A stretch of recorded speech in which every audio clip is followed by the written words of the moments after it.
Stefan? Ja, hvad sker der, Stefan? Er der noget galt? Det var så smukt. Prøv at høre. I barndommens lange og dunkle nat brænder små blinkende lygter. Som spor af erindringen efterladt, mens hjertet fryser og flygter.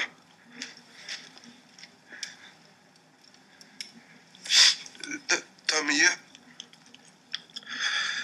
Og en eller anden kommer der nær, men kan aldrig helt forstå dig. For dit liv har du lagt under lygternes skær, og ingen skal sidenhen nå dig. Der må der mangle et eller andet.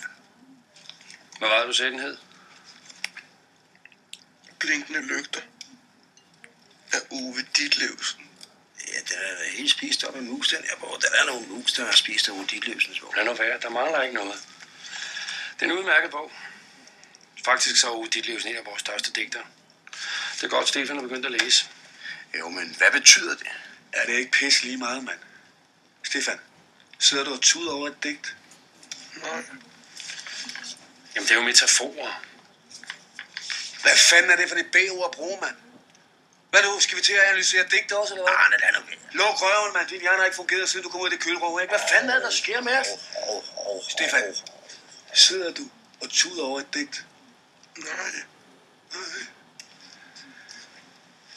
Hæft, mand. Min saunaklub, det her, eller hvad? Flok bøsserøv. Det må jeg undskylde. Nej, det gør der ikke. Jeg synes, at det lyder meget godt, det der blinkende lygter. Ja, det synes jeg også. Jeg synes, det lyder rigtig godt. Ja, så er det vel det, der skal hedde.